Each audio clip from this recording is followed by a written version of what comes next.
Hey guys, welcome to Safi Mixed.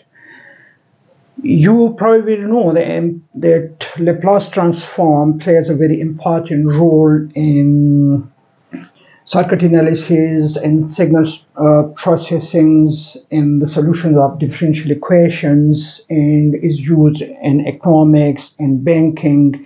And there are several other good applications in different fields. In this video, I will talk about the physical meaning of Laplace transform.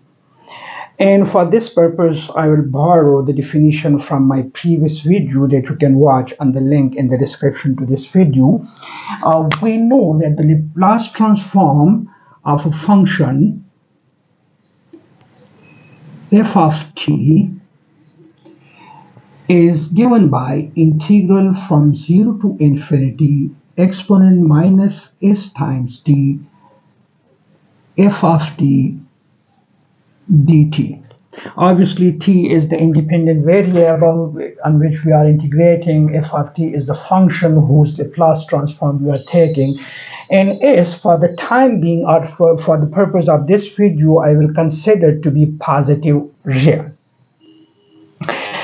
And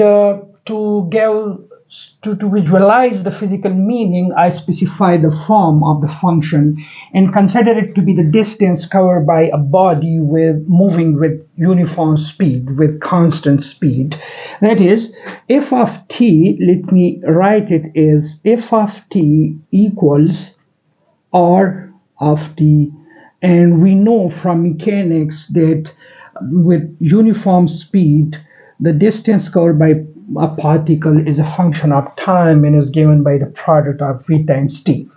So if I replace this value at this position, I can write the Laplace transform of r of t is integral from 0 to infinity exponent minus st vt dt.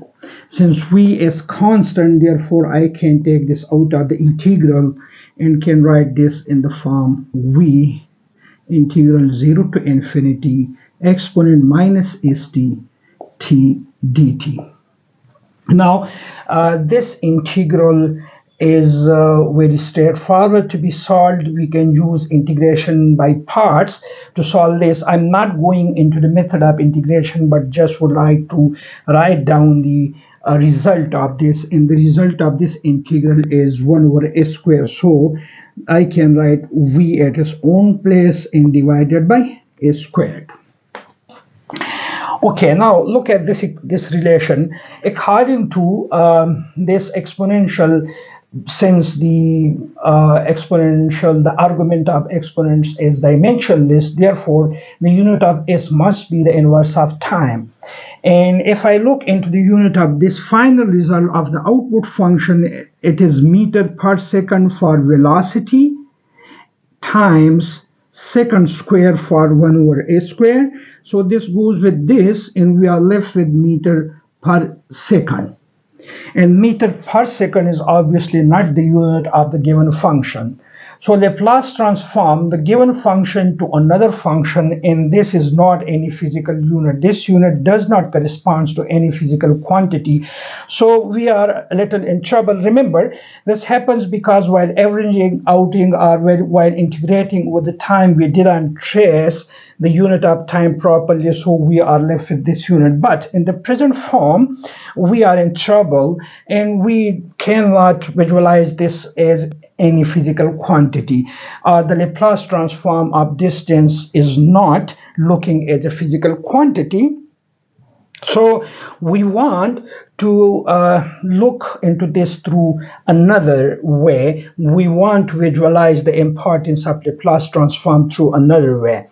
And though I can speak about this at this position, but I want to put this integral into an approximate expression. We know that integral can be written in the form of an approximate summation. So I can write integral exponent minus st from 0 to infinity vt dt can be approximated to the summation with ti tends to, let me write the limit,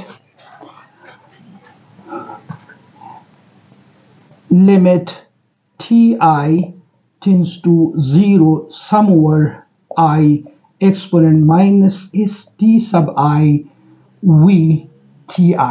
So we can approximate this integral into this form.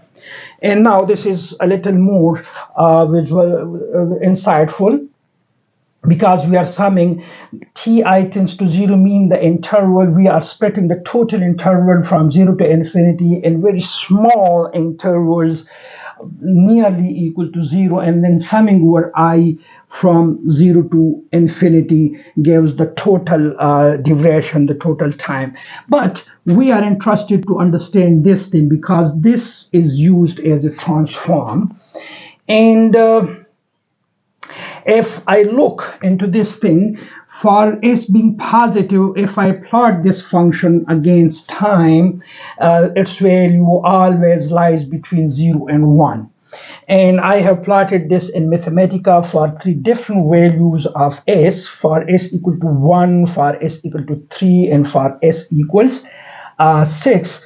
And let me show you the picture from Mathematica. You see that the function starting from 1 and decaying to 0 for all the 3 choices of s. However, the decay rate is higher for s is equal to 6. The first, the bottom line represents the behavior of s equal to 6, and the topmost line represents the behavior of s equal to 1. Nevertheless, whatever the value may be, whatever the value of s may be, this function exponent minus sti lies between 0 and 1. And from probability theory, we know that this in fact is the characteristic of probability, because the probability of any event could be between 0 and 1. So with that in mind, we can see that this in fact is the probabilistic sum, or the weighted sum of the distance covered in every interval. So I can write pi t equals exponent minus sti. That is, for every value of I, we have a probabilistic value of this thing. And that value is smaller for s larger and is larger for s smaller, and obviously is decreasing with the increasing value of ti for a given s. Nevertheless, we can define that the Laplace transform of a function is in fact a weighted average, in this case a weighted average of the distance covered by the particle in different intervals. So in general, we can see that if I use this approach, I can represent this integral, the Laplace transform, in the form of RT equals from 0 to infinity PIT Vt dt. That is, the Laplace transform of the distance is in fact the weighted average of the function Vt or Rt with respect to the independent variable t. So we can see that Laplace transform is in fact a weighted average. It is a probabilistic average of the function with respect to independent variable. And thanks for watching.